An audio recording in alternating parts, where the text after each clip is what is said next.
नमस्कार दोस्तों। बीते 25-26 मार्च को एयरपोर्ट अथॉरिटी ऑफ इंडिया ने एटीसी और ईओ का परीक्षा कराया है, लेकिन जगह जगह पर लॉकडाउन और भारत बंद होने के कारण बहुत सारे बच्चे परीक्षा सेंटर पर नहीं पहुँचे हैं, जिससे वो काफ़ी दुखी हैं। और साथ ही एटीसी की परीक्षा में सिलेबस में बहुत ज़्यादा चेंजेज होने के कारण बहुत सारे बच्चों का परीक्षा अच्छा नहीं गया है, इसलिए वो भी दुखी हैं।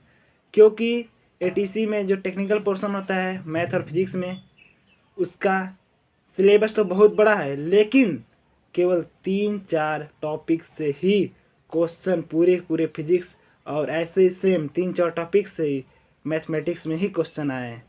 और एक क्वेश्चन केवल उन्हीं टॉपिक से आए थे जो ऑफिशियल सिलेबस लाया गया था, और 2-3 दिनों बाद उसे ऑफिशियल वेबसाइट से हटाकर फिर से जो 2-3 वर्ष पहले का पुराना सिलेबस था उसे लाया गया था। और साथ ही परीक्षा होने के 2-3 दिन बाद लोगों के बीच में एक व्हाट्सएप चैट आया, जिसमें लोगों को पहले से ही ये जानकारी हो गई थी कि पेपर में केवल कुछ 3-4 टॉपिकों से ही क्वेश्चन आएंगे। जैसे कि व्हाट्सएप चैट में खुलासा हुआ है कि मैथमेटिक्स के पेपर में केवल permutation combination, probability and 3D geometry से ही क्वेश्चन आएगा। तो इससे सारे स्टूडेंट के अंदर एक भावना पैदा हो गई कि परीक्षा में कुछ न कुछ झोल हुआ है, कुछ न कुछ गड़बड़ी हुई है। क्योंकि मैंने भी एटीसी का परीक्षा दिया था, तो इस बात की पड़ताल के लिए मैंने एयरपोर्ट अथॉरिटी ऑफ इंडिया को एक मेल किया, जिसमें व्हाट्सएप चैट के बारे में सब कुछ जानकारी उनको लिखी।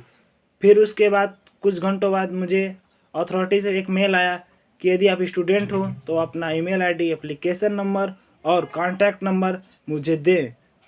तो उस जैसे ही मैंने देखा इस चीज़ को, मैंने फॉरवर्ड कर दिया अपना email ID, application number, mobile number. लेकिन अभी तक दोबारा मुझे अथॉरिटी से, मतलब एयरपोर्ट अथॉरिटी ऑफ इंडिया से कोई मेल नहीं आया है। मुझे ही नहीं, या बहुत सारे बच्चों को 3-4 गड़बड़ियाँ ऐसी हुई हैं जिनसे उनको शक हो रहा है कहीं ना कहीं परीक्षा में कुछ न कुछ गड़बड़ी हुई है या स्कैम टाइप जैसा कुछ हुआ है। जैसा कि फिजिक्स और मैथमेटिक्स का नया सिलेबस लाना और फिर उसे ऑफिशियल वेबसाइट से हटाकर पुराना सिलेबस लाना। जबकि फिजिक्स और मैथमेटिक्स का इतना ब्रॉड सिलेबस होने के बावजूद भी परीक्षा में जो सिलेबस वगैरह ऑफिशियल वेबसाइट से हटाया गया था, उन्हीं केवल 3 ही टॉपिक से पूरे 30 के 30 क्वेश्चन आना एक कहीं न कहीं एक बच्चों के मन में संदेह पैदा कर रहा है। और दूसरा, ऑफिशियल नोटिस आने से पहले ही यह लोगों के बीच जानकारी आ जाना कि 25 मार्च को ही एटीसी का पेपर होगा। और तीसरा, परीक्षा को बहुत जल्द ही कराना, क्योंकि जब एडमिट कार्ड आया या ऑफिशियल नोटिस आई उसके बाद परीक्षा के बीच में बहुत ही कम गैप था। चौथा, सबसे बड़ी जहाँ तक बात है कि लोगों के मन में यह क्वेश्चन आया कि परीक्षा में तो धांधली हुई है, वह व्हाट्सएप चैट, ये सब चीज़ों को देखते हुए आप लोगों को भी अवश्य लगेगा कि इस परीक्षा में धांधली हुई है। यदि नहीं हुई है तो एयरपोर्ट अथॉरिटी ऑफ इंडिया को सामने आकर इस विषय पर संज्ञान लेकर या लोगों के बीच में जानकारी लानी चाहिए कि सच्चाई क्या है। यदि स्टूडेंट के साथ कोई भी अन्याय हो रहा है तो यह नहीं होना चाहिए और स्टूडेंट को उचित न्याय मिलना चाहिए।